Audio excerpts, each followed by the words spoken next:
Eu vou começar com cada um. Eu vou apresentar antes de falar com cada um, mas para a gente não ficar só na chatice de apresentando um a um, eu vou começar com uma provocação aqui com o Marcelo. A gente já transformou o São Paulo Fashion Week em A Gente Transforma, numa edição inteira, trazendo um trabalho fantástico que vocês desenvolveram no interior do Piauí, com uma comunidade de Várzea Queimada, de Várzea Queimada, e que foi fantástico na produção de produtos que a gente jamais imaginaria e que a comunidade, acho que também nunca pensou que poderia desenvolver. Mas esse foi o início, eu acho, né, Marcelo? Foi o primeiro projeto. Fala um pouquinho desse design que eu estou chamando de design afetivo. É o design afetivo que a gente chama do design essencial. Bom, é um grande prazer estar aqui, Graça, obrigado. Sempre quando você chama, não tem como não vir correndo. São Paulo Fashion Week faz parte da minha história. Isso lá atrás, quando eu trabalhava com moda mesmo, fazendo vários eventos, já fiz muitas salas de vários patrocinadores, mas enfim. Mas uma hora, teve um momento da minha vida que bateu um raio na minha cabeça e eu tive que entender qual era o serviço que eu estava fazendo aqui na Terra. O que era? Para que eu estava fazendo tudo isso, né? E o A Gente Transforma, ele veio um pouco nesse movimento de transformação. Ele é um movimento, A Gente Transforma é um movimento de abordagem de transformação social, porque é a forma de olhar. Várzea Queimada, que é uma comunidade de afrodescendentes escravizados com indígenas que moravam numa região do sertão, lá do Piauí, uma região assim, que não chove, é o nosso sertão. O nosso sertão, que é muito interessante entender, que também está passando por um processo de desertificação. Ele está a 1 grau para virar deserto, cada ano chove menos. Então existe sim o aquecimento global e existe sim, né, uma questão muito séria de regenerar aquela terra, que é possível, porque se o homem tirou a água, ele é possível de alguma forma trazer de volta, por conta da sua própria inconsciência. Várzea Queimada serviu para a gente como um laboratório. Ele foi um laboratório, foi uma iniciativa própria do escritório, de conhecer uma comunidade com essa característica, no sertão, considerado um dos menores índices de desenvolvimento humano. É uma das regiões mais pobres do Brasil. Só que é muito interessante que a gente tem uma métrica ainda até hoje no Brasil que fala de desenvolvimento humano, baixo índice de desenvolvimento humano. Sempre que quando a gente chega em Várzea Queimada, o que a gente só vê lá é a riqueza de desenvolvimento humano. A riqueza deles está nas relações, na forma deles se relacionarem, na fé que eles têm da sobrevivência, da resistência. O que eles não têm é oportunidade e possibilidades. E o que a gente foi lá é olhar exatamente para essas ancestralidades, os saberes, que é a tal da vocação. Que quando a gente fala, né, de gerar empregos, muitas vezes a gente tira a vocação da pessoa, a gente não enxerga qual é a necessidade. Então quando você vai muitas vezes para uma comunidade, imaginar que você vai gerar dinheiro, né, gerar renda, porque as pessoas precisam de dinheiro, sim. Mas que dinheiro é esse? O que significa esse dinheiro? Fora da sua vocação. Enquanto você vai para um lugar desse, que é dito como pobre, e você chega lá, você só vê riqueza, porque tem saber, tem essência, só que não está valorizado. É como se fosse uma erva daninha pisada, que você não tirou a raiz. A partir do momento que você para de pisar, tem raiz e ela cresce fortalecida. E eu acredito que existe um potencial gigante de transformação quando essa vocação, quando essa chama é acesa dentro do coração dessas pessoas. Quando elas, por movimento de trabalho, né, muito trabalho manual, que é isso que as pessoas fazem, né, que esse é o grande talento e a nossa vocação no Brasil profundo mesmo. E eles fazem aquele trabalho de repetição com a mão e com o coração, honrando seus ancestrais. Isso cria um potencial de transformação e de permanência dentro deles muito mais forte. E Várzea Queimada é um laboratório nessa relação por conta disso, por conta de um produto que eles não reconheciam mais como sendo deles, mas que seus avós faziam. A gente trabalhou com eles, trouxemos de volta, levamos para o mercado, que essa é a nossa ponte. O São Paulo Fashion Week foi absolutamente um padrinho nesse movimento, que ele foi a primeira instituição, vamos dizer assim, que apoiou, que olhou, que enxergou e que deu luz a isso, né, numa dimensão gigante. Isso foi para o mercado nacional, mercado internacional. Há 6 anos, Várzea Queimada continua fazendo o mesmo trabalho, e hoje Várzea Queimada já fala de turismo de base comunitária, que surgiu a partir do próprio artesanato. A gente está falando de agrofloresta como uma universidade de saberes ancestrais, a partir da agrofloresta, para multiplicar os saberes para a região do sertão, né? Então, a própria Várzea Queimada vai virar professor de agrofloresta para o sertão, e eles também receberem pessoas de outros lugares. porque a agrofloresta, como a gente sabe, regenera a terra. Então assim, a partir de um artesanato, a partir de uma relação afetiva, né, olhando para dentro, não olhando para fora, né? A gente não foi para Várzea Queimada criar jogo americano porque o mercado precisa de jogo americano. A gente foi olhar para Várzea Queimada, o que seus avós faziam, o que conecta eles com a sua verdade, e aí sim oferecer para o mercado, né? Oferecer a partir da emoção, a partir das histórias que Várzea Queimada conta e que como ela se transforma a partir disso. E daí são vários, eu acho que não tenho tanto tempo, né, para falar, eu me meio aqui, mas assim, a partir disso são outros projetos e... Mas esse tipo de impacto que você deixa na região com um projeto como esse é um impacto que também traz para as novas gerações um valor para saberes e fazeres tradicionais que muitas vezes são perdidos porque não tem como sobreviver mais a partir daquilo, não é isso? São comunidades, a gente está falando de um Brasil grande, um Brasil gigante. Eu não tenho os dados, eu preciso sentar de novo com o Renato, né? Isso são muitos números, porque assim, é um número muito grande, né? O Brasil é muito, assim, o sertão, são muitas pessoas vivendo lá, na Amazônia são muitas pessoas vivendo lá, e que não tem o que fazer. A coisa mais desesperadora, o grande desafio no sertão, por exemplo, é as pessoas não têm o que fazer com o tempo. Porque não tem emprego, não tem nada. Elas acordam e ficam esperando dormir, gente. Não tem o que fazer. A mesma coisa na Amazônia com as crianças, com os jovens, né? E cria essa relação. Tem uma aldeia no Tocantins que o ano passado 16 meninas se suicidaram. Num contato com um homem branco em 40 anos, o estrago é de um tamanho que é absurdo. A gente fez um estrago em 500 anos tão grande e que a gente que se a gente fez isso em 500 anos, agora a gente tem que olhar de novo e retomar tudo isso que foi feito, porque é isso, as pessoas não têm alternativa, não se reconhecem, porque são pisadas, não tem valor, não se valorizam, né? O que se faz. Então esse trabalho leva a luz exatamente para isso, ressignificando através do dinheiro. O dinheiro ainda é importante no mercado mundial, né? Enquanto a gente ainda tiver o dinheiro como base de... Enquanto a gente não tiver as novas moedas, né? Vamos falar sobre isso na sexta-feira. Lá. Vou apresentar agora a Flávia. Flávia Aranha é uma estilista, ela cresceu num ambiente de mulheres fortes. Desde criança estabeleceu uma conexão profunda com a natureza e com a arte. E o seu olhar sempre esteve entre as dualidades, da delicadeza e da brutalidade. E ela sempre conduziu o processo criativo e empreendedor dela com esse olhar. Em 2009, ela abriu seu primeiro ateliê, loja, na Vila Madalena, aqui em São Paulo. E desde então ela faz experimentos, ela faz viagens, estudos, mas ela também faz um trabalho de sustentabilidade de toda a cadeia de fornecimento dela. E ela ensina outras pessoas como fazer esses processos e trabalhar. Flávia, eu queria que você contasse um pouco do teu projeto, que é um processo que você, na verdade, também entra nas comunidades e também percebe a necessidade de ressignificar para mulheres, a maioria mulheres, ressignificar a vida dessas pessoas. Oi, Graça, obrigada pelo convite. Muito bom estar aqui, estou super feliz de poder falar sobre essa agenda, né? Tão necessária, tão importante aqui na maior semana de moda do país, então agradeço a oportunidade. Bom, eu comecei em 2009 e acho que meu processo veio muito de uma ruptura, né? Então eu trabalhei no mercado tradicional, eu conheci como se fazia moda no modo tradicional, então fui para a Ásia e vi tudo que a gente já falou bastante sobre isso. E em algum momento eu falei, não, isso não me representa, né? Como é que eu posso continuar existindo? Como eu posso trazer significado para o meu fazer, para o meu trabalho? Como é que eu posso, de alguma maneira, impactar positivamente o mundo através do meu processo criativo, através do meu fazer? E aí eu decidi abrir meu negócio, né? E numa viagem à Índia, eu fiquei muito tocada porque eu conheci o tingimento natural. E eu pude ver essa relação, essa visão mais holística, né, do fazer e da moda, que é além da moda, você, né, a planta, ela não está falando só sobre cor, ela está falando sobre biodiversidade, sobre relações humanas, sobre artesanato, sobre como essas emoções, como esse afeto todo passa para um tecido, para uma roupa e se transforma, né?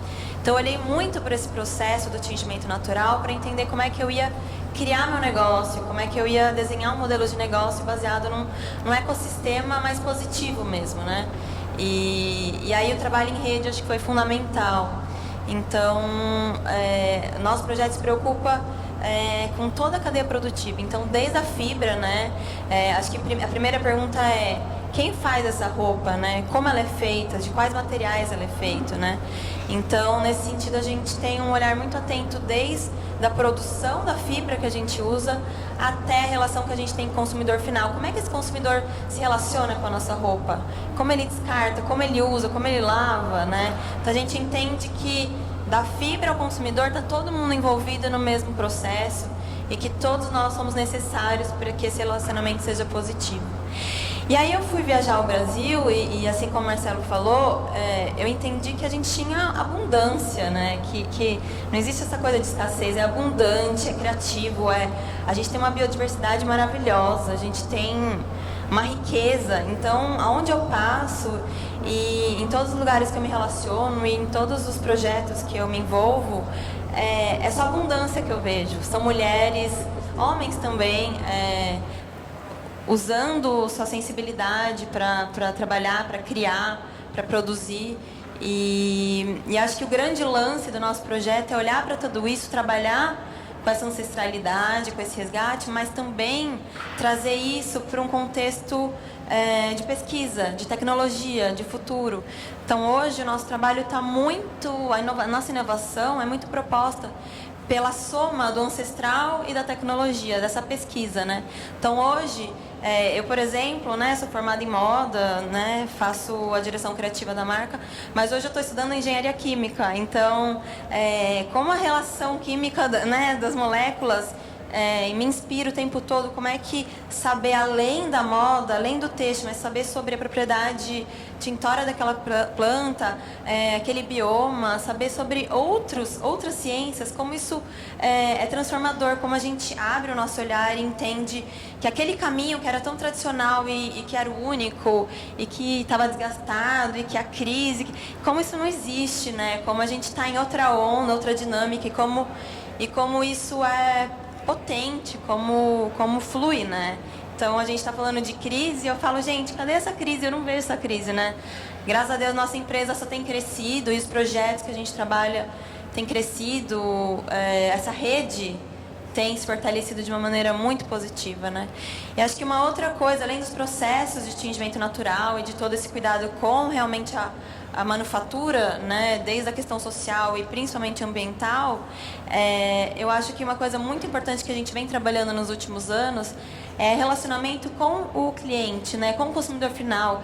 É de fato trazer esse consumidor para dentro da cadeia produtiva. Acha que ele está mais consciente hoje, o consumidor? Ele vai procurar saber a origem? Eu acho que rastreado aí do. Eu acho que o consumidor ele está entendendo que consumir é um ato político, né, que você redireciona o mercado através das suas escolhas de consumo, né? Então, nesse sentido, a gente tem se preocupado muito em comunicar, em trazer esse consumidor para dentro da nossa cadeia, né? E conectar ele com toda a cadeia produtiva. Então, a gente está mostrando para ele quem foi o cara que produziu esse algodão, quem foi a mulher que fiou na roca, quem foi a pessoa que tingiu com as plantas tintórias, que plantas são essas? Humanizar, né? Humanizar essa cadeia e aproximar, né, as duas pontas, né? Porque no fim a gente está muito conectado. E a partir do momento que a gente cria essa conexão, seja através da comunicação, né? Hoje todas as nossas roupas, na etiqueta interna, ela tem um QR Code, você pode acessar um vídeo e cada roupa tem a sua história, cada roupa tem seu vídeo.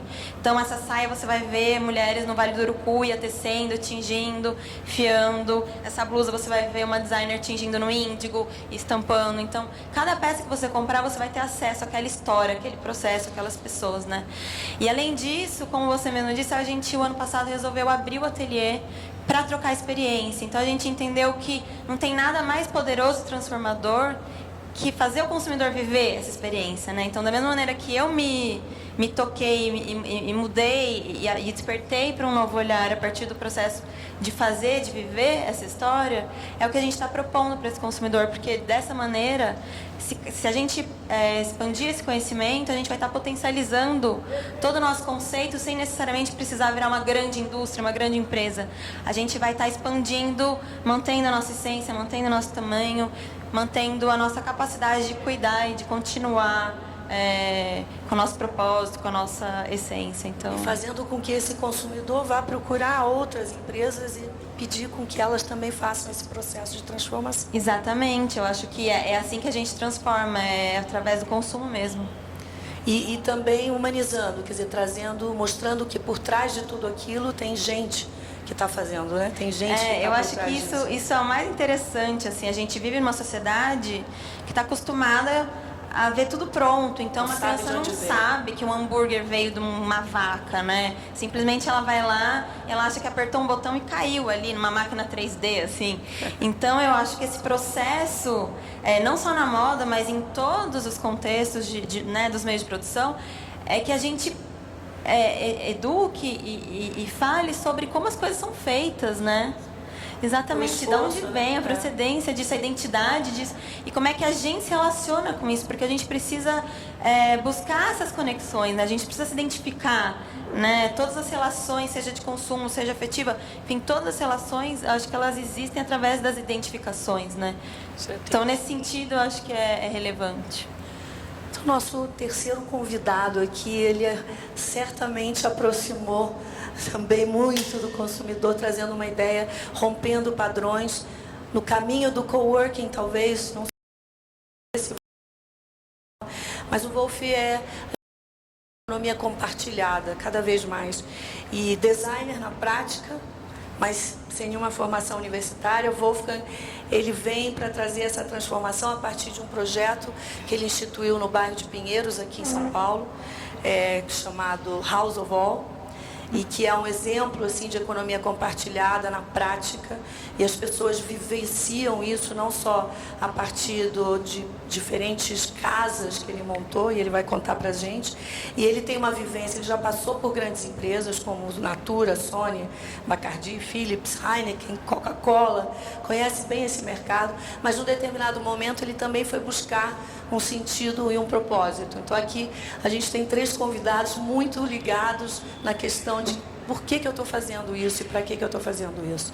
Conta você, Wolf, do House of All. Bom, eu acho que a forma mais fácil é começar até do Renato. É que vem tudo mais ou menos do que todo mundo falou.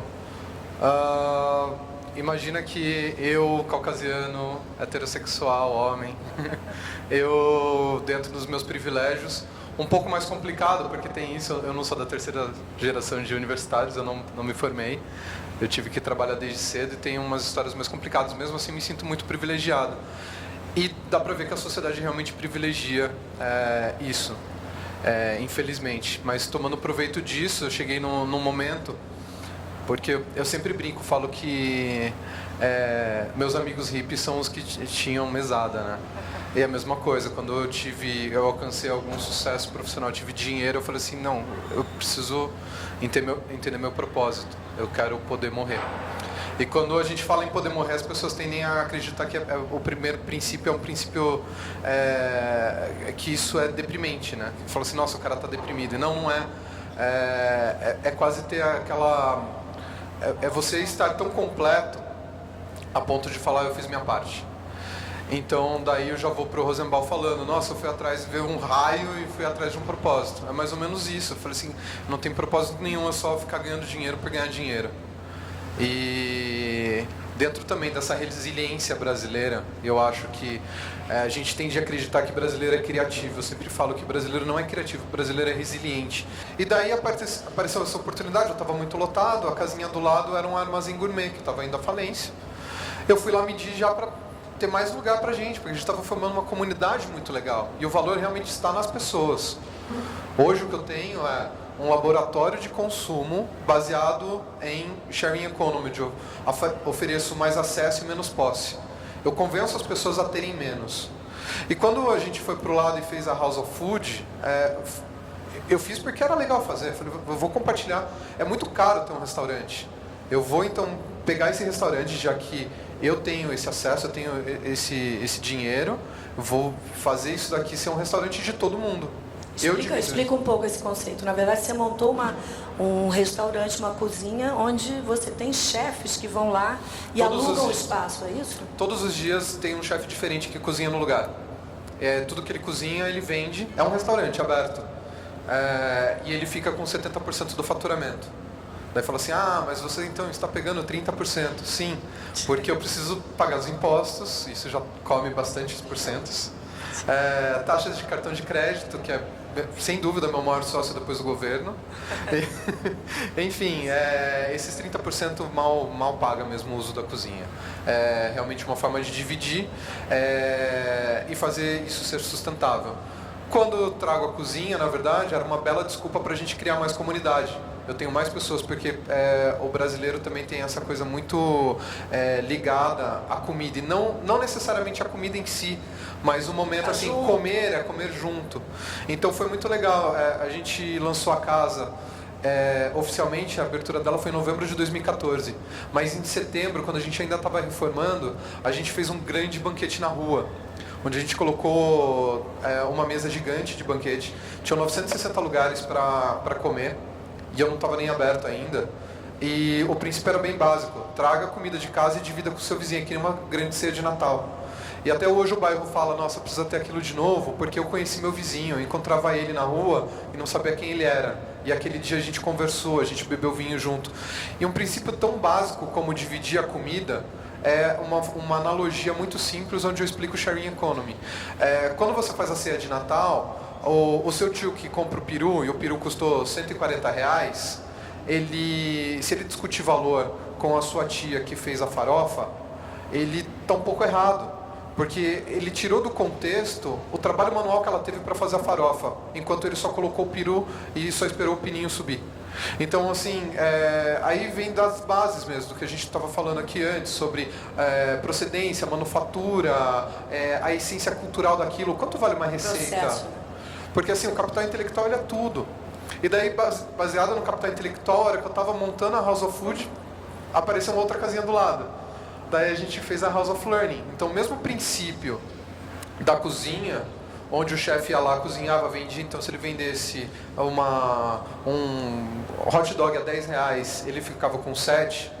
E o meu maior trabalho hoje é ensinar esses chefes amadores a precificarem, a saber, porque lembra, tem que ser sustentável, não é só baixar o preço, ele tem que entender qual o valor daquele, e justo valor é uma coisa muito complexa de você apontar, por isso que uma atitude como a procedência, o QR Code, isso, o que você está demonstrando na prática é o justo valor daquilo, e justo valor não diz respeito a ser barato, e quando eu for para a moda eu explico direito o que é o justo valor, mas daí esse conhecimento, para mim, ele é capital intelectual incrível. Daí a gente fez a House of Learning, onde igual o chefe, o professor vai lá e eu pago menos imposto, então o professor, na verdade, ele ganha 75% e eu fico com 25% do que ele negocia lá na casa. Lembrando que, se ele fizer um curso de graça, o proporcional de nada é nada, eu ganho 0.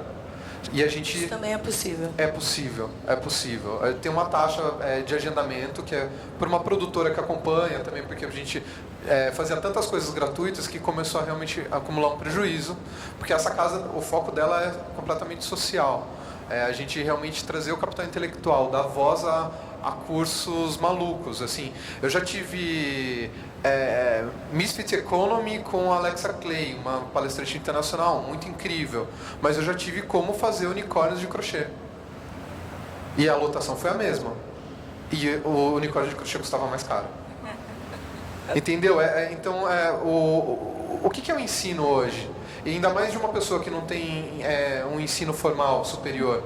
Porque, e as pessoas vêm falar comigo, eu vejo isso nos jornalistas quando eles vão me entrevistar, eles acham assim, esse cara é malucão, designer, deve ser artista. Chega lá, eu começo a aplicar números, e daí eles ficam meio chocados. Mas essa é a resiliência do brasileiro, eu precisei aprender isso. E o que me levou à terceira casa, que sempre foi o que eu queria fazer mesmo. Era uma casa de moda. E daí, nossa, mas então você gosta muito de moda? Não, eu não entendo nada de moda, hein? Tipo, nada. Mas o que eu entendo mesmo, e eu falo isso com talvez até um pouco de arrogância às vezes, eu entendo de dividir. E eu quero entender cada vez mais de dividir. Eu estudo sobre como dividir melhor, como isso como dividir faz todo mundo ganhar mais. E daí a moda para mim ele era um símbolo, era um bastião mesmo para que eu conseguisse atingir o futuro. Enquanto as outras casas tinham um vínculo emocional, irracional, a moda ela tem um vínculo sempre futuro, ela é tendência, ela mostra o que vem. Então eu falei, se eu tive o exemplo da comida, que eu pego pela base, o conhecimento, que as pessoas realmente vêm aqui e falam, nossa, isso está mudando as coisas. A moda, eu vou fazer o aspiracional, as pessoas vão desejar aquilo. E foi então que a gente lançou a House of Bubbles. Então imagina, House of Work, House of Food, House of Learning, Bubbles. A Bubbles veio com esse nome porque ela realmente, o princípio dela não é ser só moda. Quando a gente fala moda é um pouco complexo e o Rosenbaum vai entender melhor até quando eu falo design. Design diz respeito a tudo. Essa garrafinha de plástico, péssimo design aliás, mas é assim, é um design, ela teve seu propósito em um certo momento. Uma bela cadeira, cara, uma batedeira KitchenAid que está no MoMA, entendeu? Tudo isso tem um significado. O design em si, eles são objetos de desejo que transformam, às vezes, a sociedade. E não só atender uma demanda, uma necessidade. eu estou falando de desenhar coisas. Às vezes não é nenhum objeto. O design em si, ele pode ser uma plataforma. O design em si pode ser uma atuação. O design em si pode ser a minha forma de dividir. Mas, assim, era uma casa de design. Eu quero ter objetos lá. O que acontece é que quando você chega, para eu converter comunidade, eu falei, eu preciso ter uma área de descompressão. Então a primeira coisa que eu tenho quando você chega na casa em Pinheiros é uma lavanderia bar.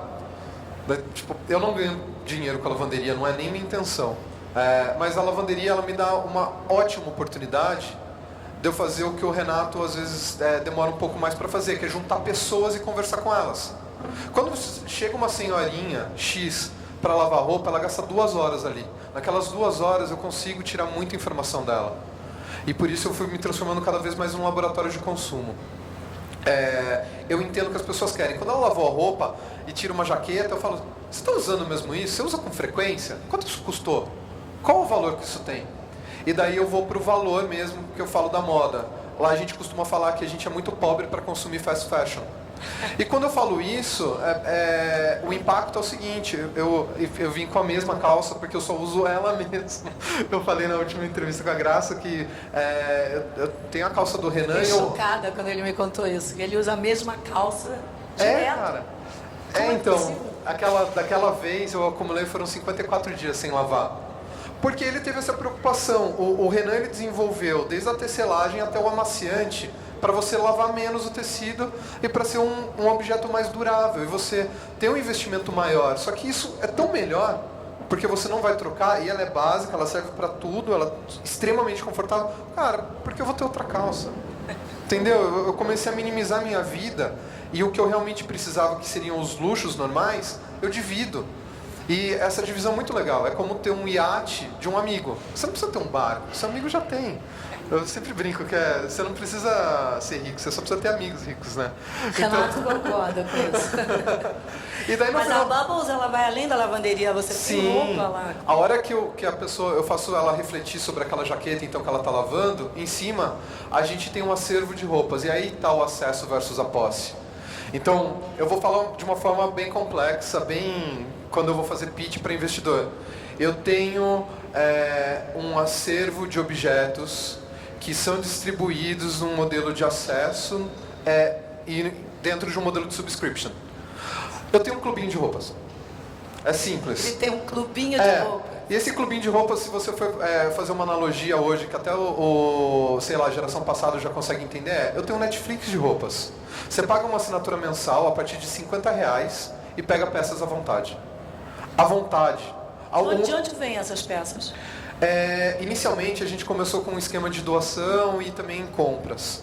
No final, eu me tornei um laboratório realmente de consumo. Eu consigo entender qual é o anseio das pessoas sobre o que elas estão consumindo. Você vai e compra? Não necessariamente. A gente começou a ter apoio das próprias marcas. As marcas querem mandar para lá antes para a gente testar o modelo. E quando eu falo de grandes marcas, quando tem Nike, por exemplo, a Nike apoia o espaço e ela viu que a gente construiu uma comunidade, inclusive contratou uma empresa que é a Raal para fazer todo o envolvimento de um programa de influenciadores. Só que quando eu falo de influenciadores, isso o Renato também vai entender melhor, eu não estou falando de blogueiro com 780 mil seguidores. Eu estou falando dentro da comunidade da extrema Zona Norte, da extrema Zona Sul, as pessoas que são players que realmente fazem aquela comunidade se sentir melhor. E se sentir melhor, aí vem o valor emocional. Eu sempre falo, eu não estou falando de líderes comunitários, porque os líderes eles sempre são polarizados. Eu tenho certeza que tem pessoas hoje que vão ver isso aqui e vão falar assim, o Wolf é muito legal. E tem gente que vai falar assim, nossa, esse Wolf é um babaca. E tudo bem, porque é isso, quando você está à frente de alguma coisa, você polariza. E as lideranças afetivas, elas são bem melhores. Então, dentro dessas lideranças afetivas, é legal saber que uma grande marca, que já foi reconhecida por fazer coisas tão grotescas, como o trabalho na China, melhorou todos os seus processos, hoje defende uma causa LGBT, mas também defende melhores práticas e apoia uma identidade emocional. Fora isso, eu tenho o próprio Renan Serrano, que daí vai para um super independente, que precisa de ajuda, inclusive financeira. E daí, quando eles põem lá, o que eu quero ser para marcas independentes? Eu preciso ser uma loja para eles onde eles não paguem nada. Canal de distribuição de uma outra forma. O canal de distribuição mais óbvio que pode ter, porque moda, para você consumir online, ela não é como qualquer outro objeto. Se eu for comprar um iPhone online, eu compro, eu sei que é o iPhone, eu vou saber os dados técnicos dele, compro. Uma roupa, você quer saber o caimento.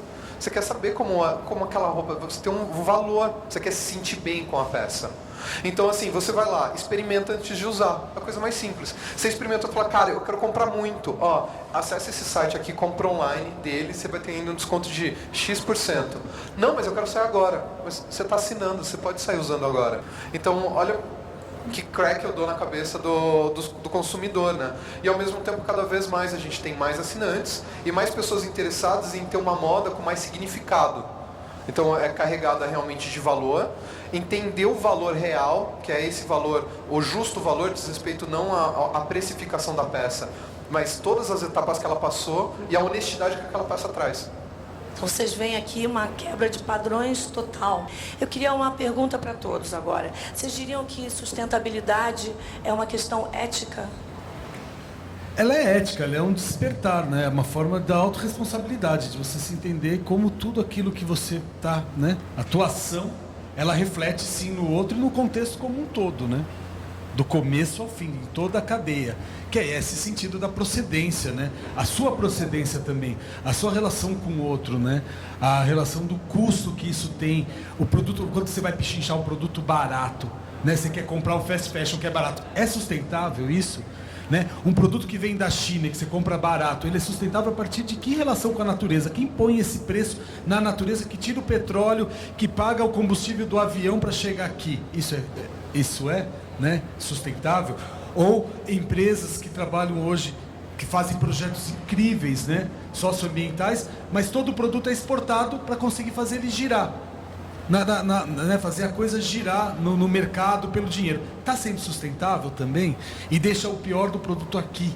Ou comunidades, né, na Amazônia, projetos lindos da Amazônia, mas que proporciona ainda aquela cultura escravagista do brasileiro, porque quem produz não pode consumir. Isso é muita dor. Quem disse que quem produz não pode ter acesso àquilo, tem que comer o rabo do peixe, porque aquele produto é muito caro, ele não pode consumir, porque aquele produto significa dinheiro. E se ele não tiver esse produto vendendo, ele não vai ter dinheiro para comer. Alguma coisa está errada, né? Então, o que é sustentabilidade, né? É um despertar de uma dimensão muito gigante, né? A mesma coisa quando a gente fala daquela catástrofe, né? Daquela coisa horrorosa que aconteceu, né? Lá em Mariana. E culpar uma única empresa e não se culpar, não se sentir isso. Porque a gente consome o ferro, a gente consome todos os insumos que saem dessa própria natureza. E a comunidade que era empregada por todo esse sistema. Não estou defendendo longe disso, mas inclusive me colocando como responsável disso, né? Isso que eu falei aqui antes sobre protagonismo. Qual é a participação, então, na morte do garoto, do Habib's? Qual é a minha participação? Sim. Eu me sinto culpado. É uma culpa da sociedade em si. Então, óbvio que eu fui lá e tentei fazer minha parte quando eu rompo e falo, nossa, vou dividir e tal, é super bonito, mas a sustentabilidade eu acho que ela tem a ver com duas coisas. Responsabilidade e protagonismo, esse item, e a segunda coisa, ela é necessária. É uma questão de sobrevivência, né? Eu acho que a sustentabilidade tem a ver com a ética, mas tem a ver com sobrevivência, com a gente querer permanecer no mundo, né? E aí a gente necessariamente está falando de uma questão ambiental e de uma questão social. Como é que a gente vai se relacionar? Como é que a gente vai entender que a gente faz de fato parte de um todo, né? Sim. Que natureza e homem são a mesma coisa, né? Então acho que é sobre isso. E a gente, desculpa. Não, por favor. A gente, enquanto uma nação, né? Uma nação que foi construída à base do quê, né? De um povo que chegou aqui, que falou que era minha, O povo que morava aqui há mais de 30 mil anos aceitou porque não acreditava em pertencimento. Aí depois trouxe afrodescendentes escravizados para construir com sangue e suor. E aí a gente ainda nega essas 3 matrizes, né? O português é burro, o negro correndo é ladrão e o índio é vagabundo porque ele está querendo terra. Que é isso, né? E quem são essas aproximações em relação ao dinheiro, que tudo é baseado no dinheiro, e agora vem, assim, é uma grande evolução, é um grande movimento, assim. Eu peço ajuda para os nossos amigos extraterrestres que cheguem logo, porque o ser humano não está dando conta, não. Mas acho que a gente está vivendo um momento importante no mundo, que eu acho que as pessoas estão começando a despertar e a ter uma consciência. Talvez porque comecem a ser afetadas também, e comecem a entender que elas estão dentro desse processo. É um pouco o que o Renato falou, se eu estou como privilegiado, do ponto de vista de um privilegiado, talvez eu não sinta na minha pele. Então eu não tenho por que entender o que o outro está sentindo, mas na medida em que eu começo a despertar para isso e sentir também na própria pele, acho que os jovens estão fazendo muito essa transformação e acho que a tecnologia vem ajudar, porque as redes disseminam isso com mais velocidade. E o consumidor passa a ter também acesso à informação de uma forma mais ampla, né, mais disseminada isso, né? Eu não sei no Brasil profundo quanto você está vendo o acesso às redes e se isso é uma realidade. O Renato, um dos dados que ele trouxe numa das pesquisas é o aumento do acesso à internet, né, dos internautas no Brasil. 53 milhões de novas pessoas, de novos internautas na última década. Então isso traz um movimento de transformação e traz um movimento de futuro, porque ali as pessoas conversam, independente de intermediários. Eu acho que essa que é esse contato direto, que é um pouco o que você está falando. Você é um laboratório de experiência de consumo, como o Marcelo como a Flávia, porque vocês vão lá e vocês estão diretamente conversando com as pessoas. Mas tem uma coisa muito importante. É super legal os dados, então quando você entra em dados sobre a voz que o Brasil tem hoje, você vê as guerras que as mídias sociais travam por causa de um turbante, e a questão não é o turbante, é isso que a própria questão do turbante, eu falei assim, a questão em si não é o turbante, e a questão da apropriação cultural não está aí, tem problema maior, mas é legal a gente dar voz, é legal que todo mundo deu voz, mas assim, faltou uma cadeira aqui e trazer eles então, não tem um negro representando aqui. E seria muito importante a gente ter mais, eu acho que tem que ter essa obrigação da gente realmente colocar a nossa responsabilidade de quando a gente está em alguma situação privilegiada, a gente entender que tem que ter mais representatividade de quem teve mais obstáculos para chegar ali. E essa questão das crenças, né? A gente está nesse momento de quebra de crenças, você vai para uma comunidade trabalhar com design, né? Com social e fazer um desenvolvimento para a comunidade, achar um desenvolvimento para aquela comunidade gerar renda. Isso limita tanto, que quando você chega lá, você fica olhando para o mercado. Mas aí quando você olha aquela tal questão do impacto, qual que seria essa logística? Quanto eles gastariam? Qual que é o preço que chegaria? Esse produto não vai ser viável. Será que não é melhor arrumar uma política pública, entender qual é a necessidade, entender uma questão mais profunda? E isso ser uma transformação, sim, real lá, para a comunidade. Por exemplo, um trabalho que a gente fez na Amazônia, a gente identificou exatamente essa questão escravagista, que tudo que eles produzem eles não podem consumir. E o trabalho que eles fazem com madeira tem cara de brinquedo, só que nenhuma criança pode mexer naquilo lá porque é para venda. É um monte de carinha de brinquedo, só que ninguém encosta. A gente descobriu que existe uma política pública de primeira infância que compra brinquedos que vêm da China de madeira para levar para a comunidade. A gente olha para aquela comunidade, a gente perguntava qual que é a coisa que você mais, qual que é o teu valor maior aqui na comunidade, né? A gente perguntando para eles qual que é a beleza que tem aqui. Elas falaram que era o gerador. Com samaúma do lado, com boto na frente, jacaré, com garça. Parecia National Geographic ligado. Você estava no National Geographic 24 horas ligado e a beleza deles era o gerador.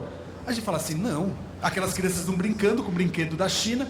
Pô, vamos fazer um trabalho para levar o quê? Para levar para a loja da Vila Madalena, para ficar caríssimo, ainda falarem que é caro e não vender, e o projeto não deu certo, morreu. Né? A gente viu, identificou que tem essa política pública, fizemos a comunidade, estamos trabalhando com eles, de fazer esses brinquedos baseados na relação, da relação da beleza que tem lá, estimulando eles a perceber que o boto é uma beleza, que a samaúma é outra beleza, né, que a brincadeira, porque o playground das crianças é na floresta.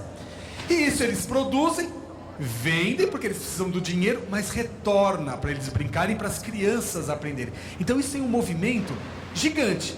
Só que aí existe uma questão desse projeto social que eu acho que volta rapidinho para o Yunus, porque o que acontece?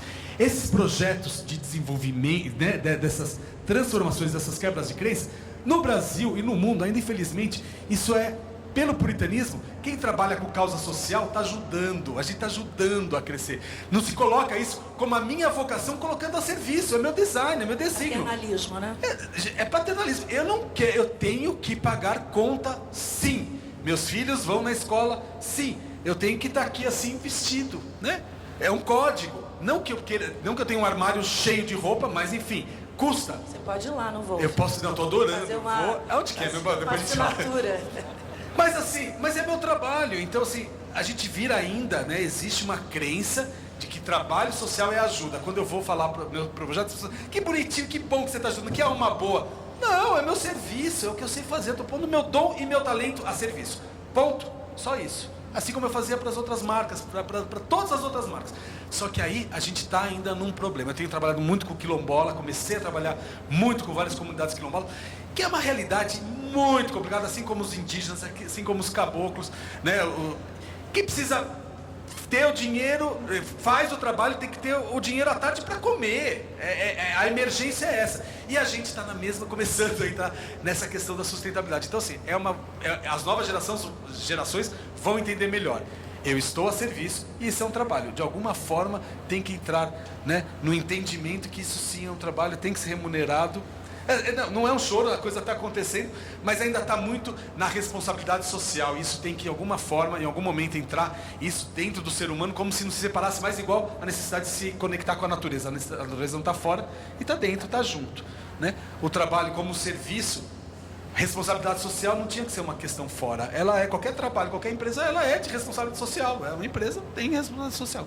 É só isso, assim. Eu acho que é essa crença dessas mudanças de paradigma, assim. Eu acho que nesse sentido, por isso é interessante esse trabalho de repensar, né, as marcas, e aí eu falo por mim, mas acho que isso é aplicável até em grandes marcas, é repensar a cadeia produtiva através dessas oportunidades, né? Então, não é, 99% da minha produção é feita assim, mas 1% é porque eu tenho responsabilidade social, vou ajudar. Realmente, ajudar é a pior palavra que se pode dizer. A gente não está ajudando, né? A gente está trabalhando junto, a gente está colaborando, a gente está promovendo relações que são positivas para o negócio e para o mundo e para a gente mesmo, porque somos um, né? Então, nesse sentido, eu acho que olhar para essas oportunidades, para essa riqueza da nossa biodiversidade, do nosso conhecimento, das nossas técnicas, né? E aí, de novo, não é só o artesanal, mas também da tecnologia, da ciência, da inovação. Olhar para a gente, olhar para o espelho mesmo, olhar para o nosso país, para essa abundância que eu insisto em dizer que a gente tem,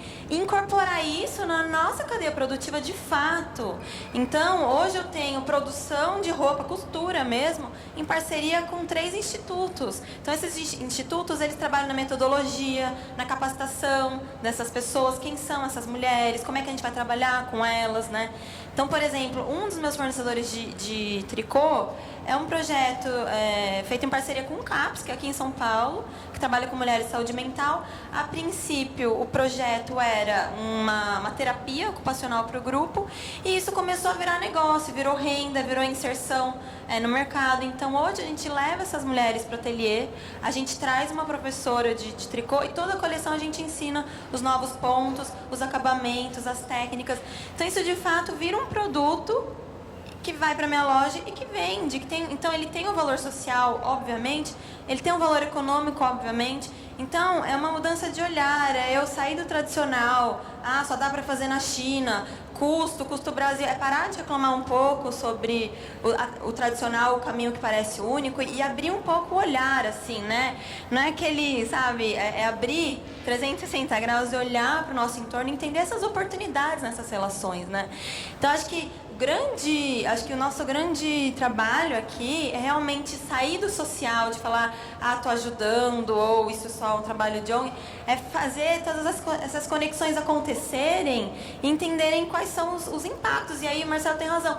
Em alguns momentos você entende que não faz sentido trazer para cá, que tem que ficar ali mesmo. Em outros você fala, nossa, faz todo sentido distribuir para o Brasil todo.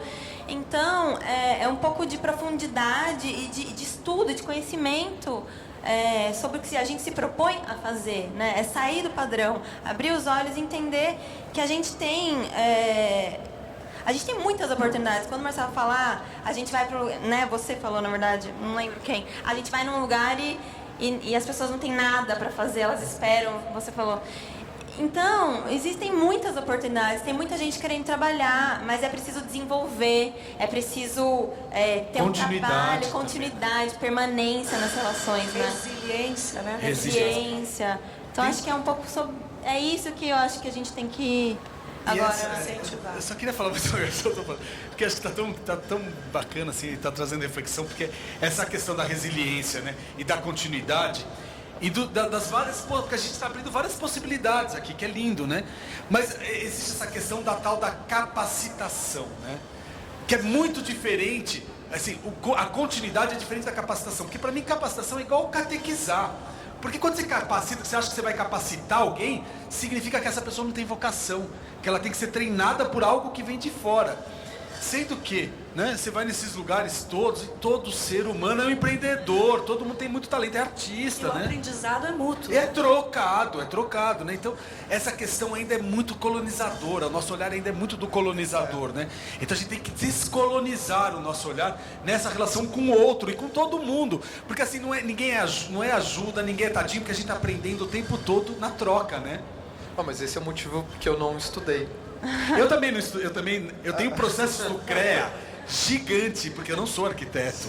Eu não falo que eu sou arquiteto, mas a mídia costuma falar que eu sou arquiteto. Exatamente, mas é isso, eu não falo nada, essa apresentação assim é do valor econômico, falando assim, sem formação.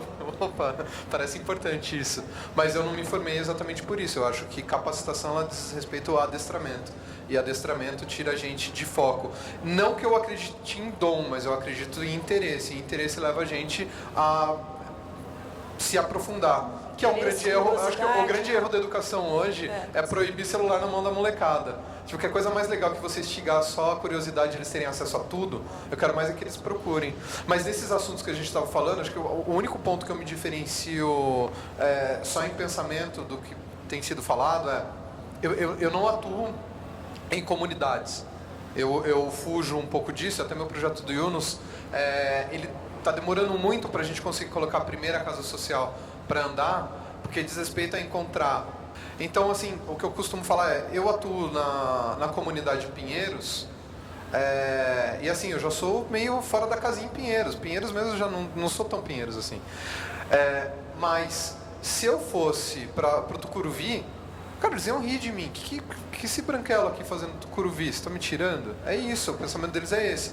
Então quem vai assumir essa casa no Tucuruvi é a voz do Tucuruvi. E eu quero mais O jeito do Tucuruvi, né? Óbvio, por isso que eu falo, a gente tem que segurar um pouco, a gente tem que ficar muito feliz sobre a voz que as redes sociais e que a internet traz para todo mundo, o acesso que isso dá. Ao mesmo tempo, a gente tem que dar mais voz em meios tradicionais e com aval, então por isso que eu falei, tipo, precisa ter uma cadeira também aqui com o negro e com o índio. E com o índio, sim. E levando para um ponto mais abrangente, assim, a gente vai ter que escutar muitas coisas a contragosto, porque sim, por mais que crenças tenham sido criadas em volta do nosso status quo, a maioria ela tem uma voz, e a voz dela hoje a gente chama de minoria, quem é mais de 80% da população, é um absurdo. Então assim, a gente tem realmente que trabalhar todo esse âmbito quando a gente fala... Quando a gente também acha que a gente está ajudando, porque a ajuda em si, ela vem em dar voz a essas pessoas para não catequizar, para você simplesmente oferecer ferramentas, e a única coisa, acho que eu posso, a Flávia, o Marcelo, a Graça pode, gente, a gente tem uma reputação. E reputação, que eu falo que é um dos pilares de Sharing Economy, se eu puder dividir a minha reputação com pessoas que precisam de voz, é isso, e é isso que todos estão fazendo aqui. Estabelecer Exatamente. pontos, né? É isso que eu chamo de dom. Na verdade é o que você conseguiu acumular a partir da sua E a partir da disso, experiência. não é assim, eu vou te apoiar, mas... Não, peraí, o que você... Nossa, isso é interessante, eu vou te apoiar. Aqui eu preciso fazer. Na verdade é Faz exponencial, é exponencial. À medida em que você entra em contato com quem está fazendo diferente, com quem está criando junto e compartilhando, você amplia a possibilidade de outras coisas que você não pensou. Você não sai a priori daqui com uma coisa pronta, ou você está aqui esperando que venha alguma coisa pronta. Você está aberto para o novo. Você desperta, né? E aí você desperta e é mútuo. Então acho que promove cada vez mais e amplia. Então,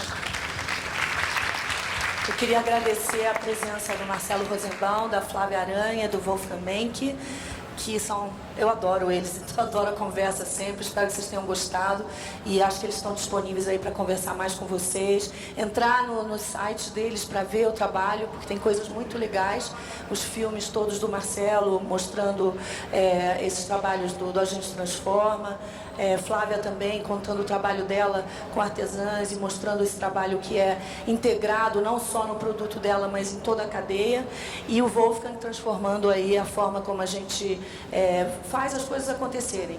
O importante é fazer acontecer. Obrigada. Graça, eu queria aproveitar a palavra, que parece político, né?